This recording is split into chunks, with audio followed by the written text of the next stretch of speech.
Assalamualaikum warahmatullahi wabarakatuh. I am Abdul Ghafur bin Fuadi. I will be explaining about the Linux Virtual File System VFS. VFS is a software layer in the kernel that provides the file system interface to user space. The VFS is sandwiched between two layers, the upper and the lower.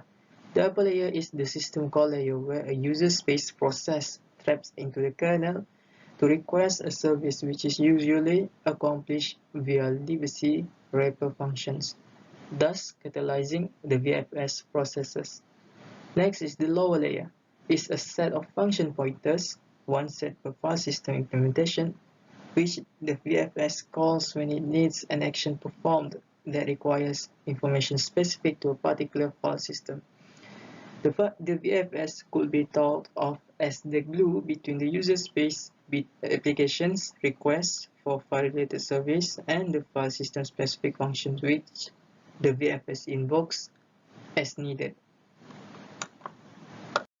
Okay, as you can see, this is a standard abstract interface of what I just said before from a high-level view, as you can see. Okay, why virtual file system?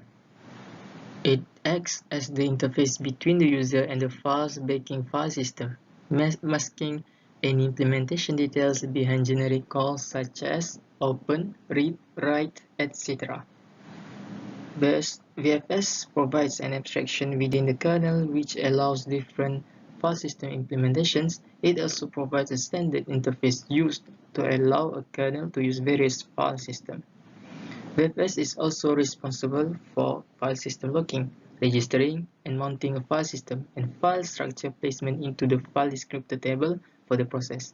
The primary benefit of VFS is that most user space programs are naturally written in a completely file system independent way.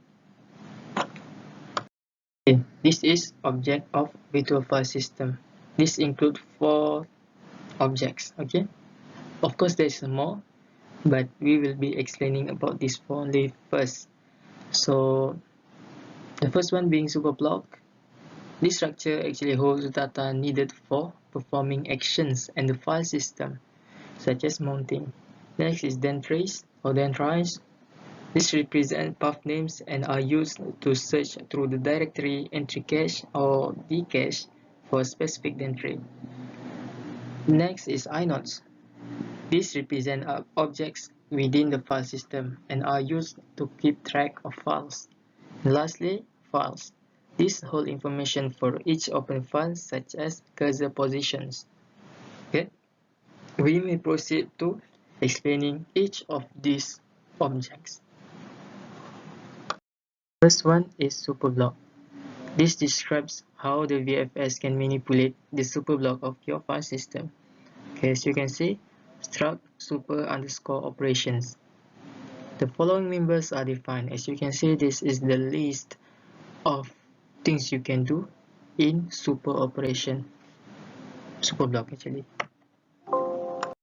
For a super block, all methods are called without any locks being held unless otherwise noted. This means that most methods can block safely. All methods are only called from a process context, which is not from an interrupt handler or bottom house. Okay, this is the one of the example of things you can do in superblock structure. Okay, the first one being alloc inode. Okay, it is used to allocate memory for struct inode and initialize it. Next one being net destroy inode. Okay, it is used to release resource allocated for struct inode. Okay, for struct inode. Next, free inode. Okay, this method is called from RCU callback. It is better to release memory in this method actually. Okay, next example we have write inode. This method is called when the VFS needs to write an inode to disk. Last one, drop inode. It is called when the last access to the inode is dropped. When the inode is ilock spin lock held. Okay. For the next object, we have the entries. So the VFS implements the open stat stage mode and similar system calls. The path name argument that is passed to them is used by the VFS to search through the directory entry cache. Okay, this provides a very fast lookup mechanism to translate path name into specific entry. The entries live in RAM and are never saved to disk. Remember that? Okay, they exist only for performance. The entry cache is meant to be a view into your entire file space, as most computers cannot fit all the entries in the RAM at the same time. Some bits of the cache are missing. In order to resolve your path name into a entry, the VFS may have to resort to creating entries along the way and then loading the inode. This is done by looking up the inode. Now, this describes how a file system can overload the standard entry operation. The entries and the cache are the domain of the VFS and the individual file system implementations. Device drivers have no business here. This method may be set to null as they are either optional or the VFS used as default. Okay, as you can see, just like superblock, but this time it is use struct entry operation. The following members are defined. As you can see what it can do under the entry operation. This is the example we can take from structured entries, what it can do. The first one being de-revalidate. It is called when the VFS need to revalidate an entry. Okay? This is called whenever a name lookup finds an entry in the D cache. Most local file systems leave this as null because all the entries in the cache are valid. The network file system, however, is different, since it can be changed without the client actually notice it. The function should return a positive value if the entry is still valid and 0 or negative error code if it isn't. The next one is dweak revalidate, called when the VFS needs to revalidate a jumped entry. This is called when a path walk ends at the entry that was not acquired by doing a lookup in the parent directory. This includes slash, dot, and double dot, as well as procfs star symlinks and mount point traversal. Then we have dhash, called when the VFS adds a entry to the hash table. And the last example is dcompare, called to compare a entry name with a given name. The first entry is the parent of the entry to be compared. The second is the child entry. We will be proceeding to the third objects, that is inodes. So inodes are file system objects such as regular files, directories, FIFOs, and RDBs. They live either on the disk for block device file systems or in the memory for pseudo file systems. Inodes that live on the disk are copied into the memory when required and changed to the inode that are written back to disk. A single inode can be pointed to by multiple entries. Okay? An inode object represents an object within the file system. For inodes, it is struct inode underscore operation. This describes how the VFS can manipulate an inode in your file system. The following members are defined. As you can see, we have create, lookup, link, unlink, symlink, and many more. Again, all methods are called without any locks being held, unless otherwise noted, just like superblocks.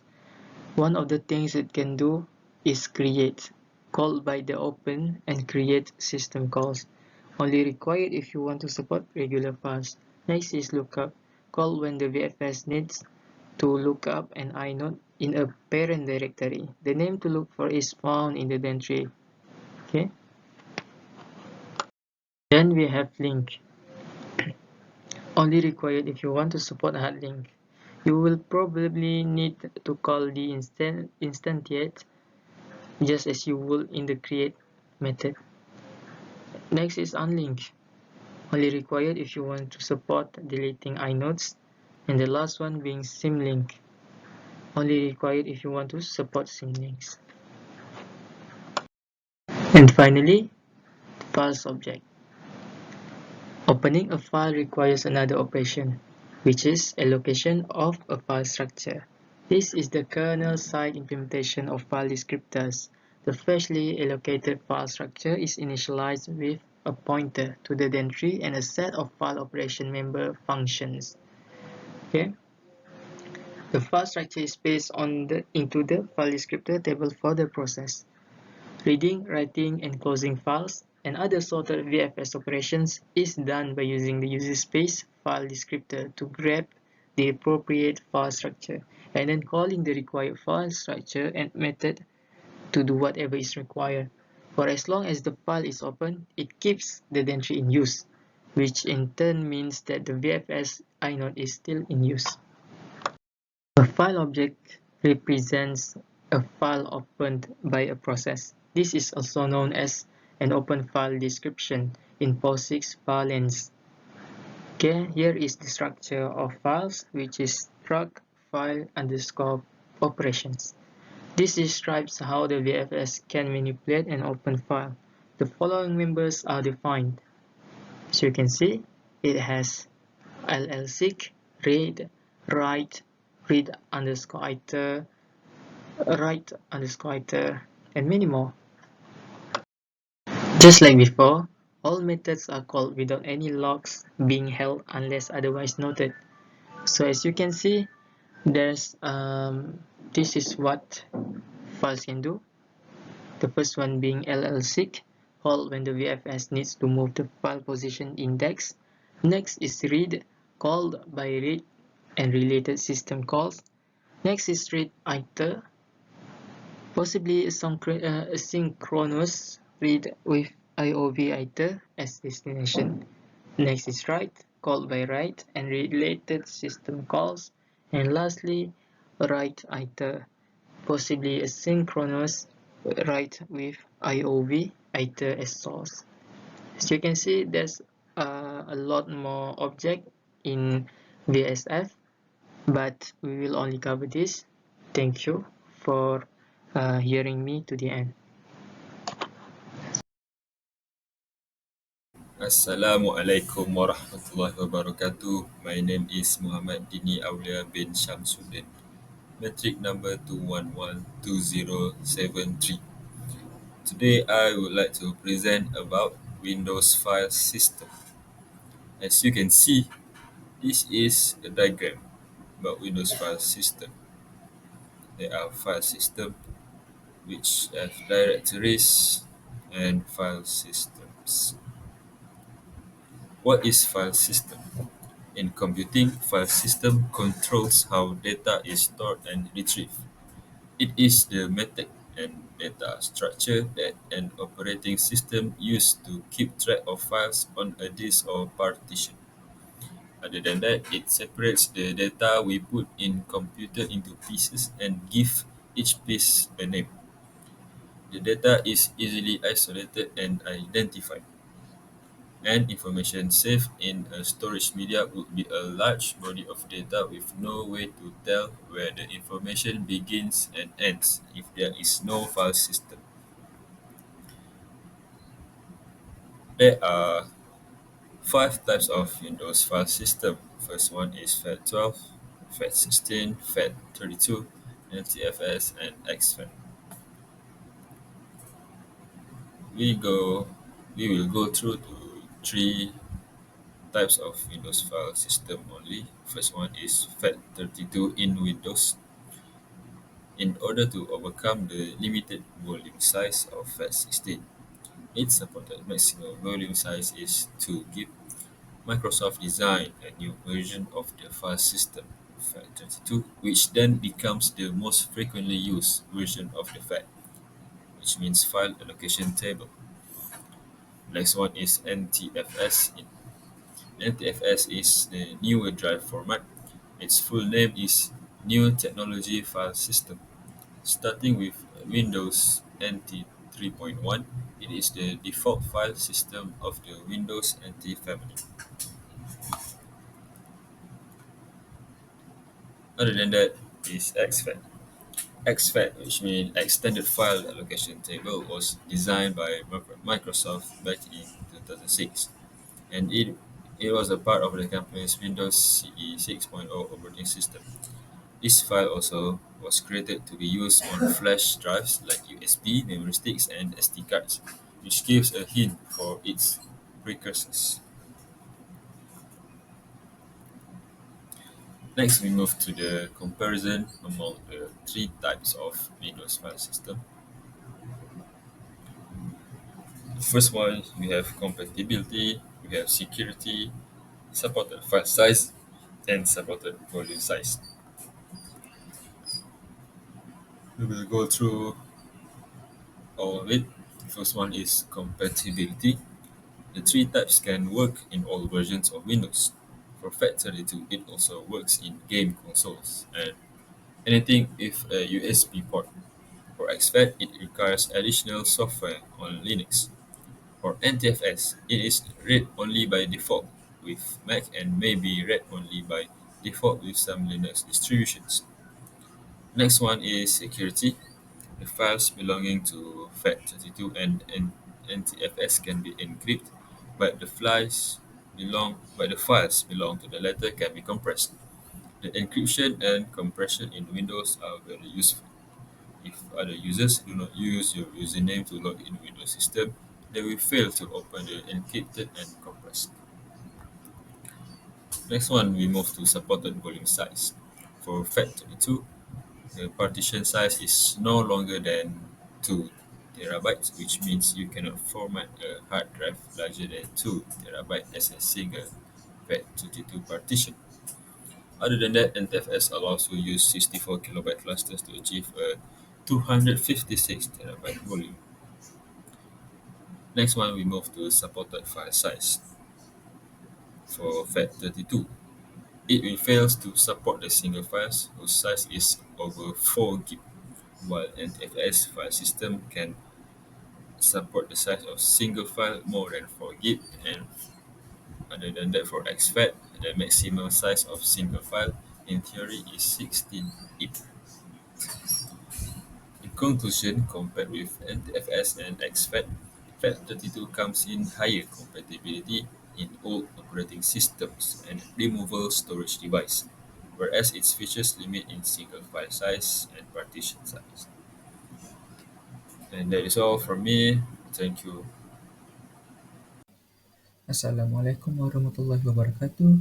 My name is Muhammad Syafiq. Battery number 2211305 will present about the features and advantages of Linux Virtual File System and Windows File System with their challenges and limitations, and also the differences between both of them. So let's move on.